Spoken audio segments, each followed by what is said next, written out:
Est-ce qu'on se permet de se souhaiter une bonne année ou on évite pour 2021?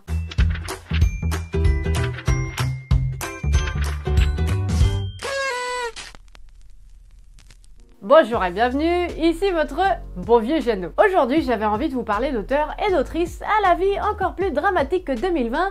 Et oui, il fallait le faire. Parce que oui, on est malheureusement, ma team Jeannot, pas près d'en avoir fini. Reconfinement, un tout coco, mais quand même, j'avais envie de célébrer cette fin d'année avec vous. Alors pour fêter ça, il faut bien quelque chose pour trinquer. Au début je me suis dit, je vais faire des cocktails littéraires, mais ça, je l'ai déjà fait dans une vidéo. Et puis avec vraiment tout ce qu'on a en ce moment, je préfère éviter l'alcool. Si je commence, je risque de me noyer dedans. Allez, je vais faire du thé.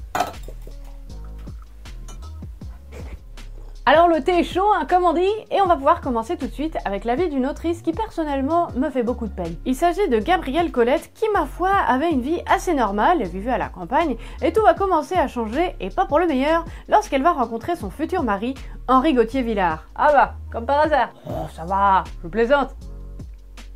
Et c'est un personnage, ma foi, assez particulier. Il est connu pour dragouiller pas mal les dames, et c'est également un homme très influent, même intimidant. Elle va donc épouser cet homme de 14 ans, son aîné, et puis elle va se rendre compte que, malheureusement, le cono, c'est pas lui qui écrit ses bouquins. Ah non. En fait, on pourrait dire qu'il se considère plutôt comme un entrepreneur. Lui, il a les idées, il fait travailler des prête-plumes, et zou, Colette va donc commencer à écrire pour lui, parce que Willy, il s'est rendu compte d'un truc, Finalement, il a pas misé sur la brebis la plus galeuse du pâturage. Il faut dire que Colette a une véritable appétence pour l'écriture, et ensemble ils vont développer toute une série de livres avec comme personnage principal Claudine. Cette série de livres va super bien marcher, mais c'est uniquement son mari qui va en retirer tous les honneurs, vous vous en doutez, c'est pas une relation très équilibrée, à tel point qu'il l'enferme carrément dans une pièce pour qu'elle écrive, pendant qu'il va voir ailleurs. Le couple va finalement décider de se séparer, c'est peut-être mieux comme ça, mais après ça Colette, elle va pas avoir une vie très évidente. Déjà en amour, elle va avoir plusieurs relations avec des femmes, puis elle va se remarier 2 fois. Et à côté de ça, même si l'écriture, voilà, elle commence un peu à peser dans le game, elle va avoir beaucoup de problèmes d'argent et de santé.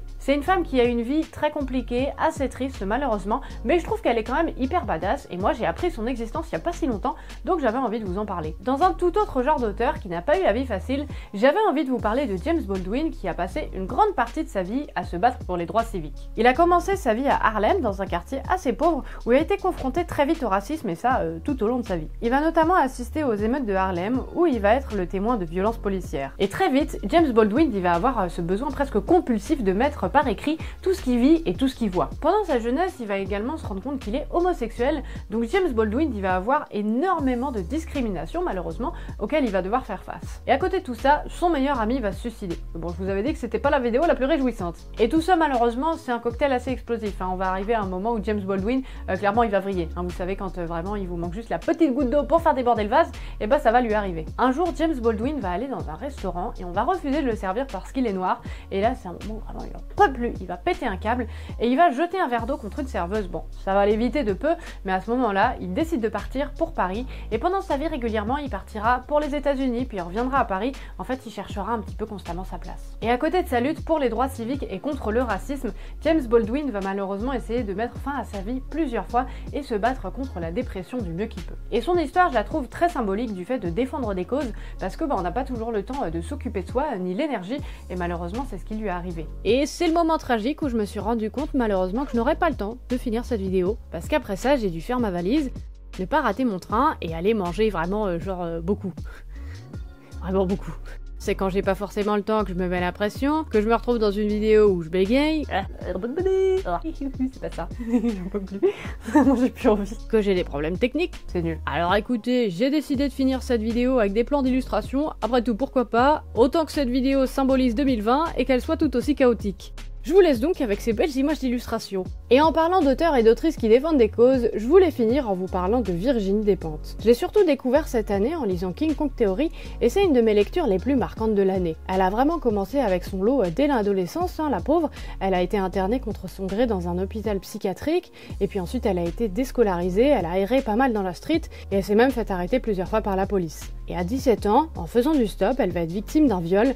Alors forcément, c'est quelque chose qu'elle va se trimballer avec elle, ça a été un épisode traumatique, mais elle va énormément essayer de le minimiser. Elle va avoir quand même malheureusement pas mal d'autres soucis, elle va être hébergée en foyer, elle va sombrer dans l'alcoolisme, et par manque d'argent, il va même lui arriver de se prostituer. Et alors qu'elle écrit, elle va même perdre le manuscrit de son premier roman, et elle va finir par se dire « oui, bon, la vie d'écrivaine, c'est pas pour moi ». Elle va finalement être publiée, et petit à petit, elle va se faire sa place en perdant son image d'autrice à scandale.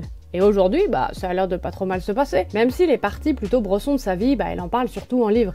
Et ce qui se passe aujourd'hui, on n'a pas le recul pour savoir si elle pète le feu ou non. C'est donc tout ce que j'avais pour vous aujourd'hui, ma team Jeannot. J'espère que cette vidéo vous aura plu et qu'elle vous aura fait un petit peu voyager, dans ma Bretagne natale. C'est pas vrai, j'ai passé une grande partie de ma vie en Seine-Saint-Denis. J'espère que ça vous aura pas trop déprimé, c'était pas le but, mais je crois que vous commencez à connaître ma fascination chelou pour les auteurs et les autrices à la vie un peu compliquée. J'espère malgré tout que votre année n'a pas été aussi tragique, et si elle l'a été, que vous avez réussi à trouver des petits moments de bonheur. Et de toute façon, ma team Jeannot, quoi que vous traversiez, je pense bien à vous. N'hésitez pas dans les commentaires à me partager un petit truc positif qui vous serait arrivé cette année, ça me ferait très plaisir de lire tout ça. Et puis moi je vous dis à l'année prochaine. Allez, salut! J'espère que cette vidéo t'a plu. Si tu veux en voir plus, tu peux regarder la vidéo de la semaine dernière et même te faire un petit marathon, tu fais ce que tu veux. N'hésite surtout pas à t'abonner et en attendant, si tu veux venir papoter, voici tous mes réseaux sociaux.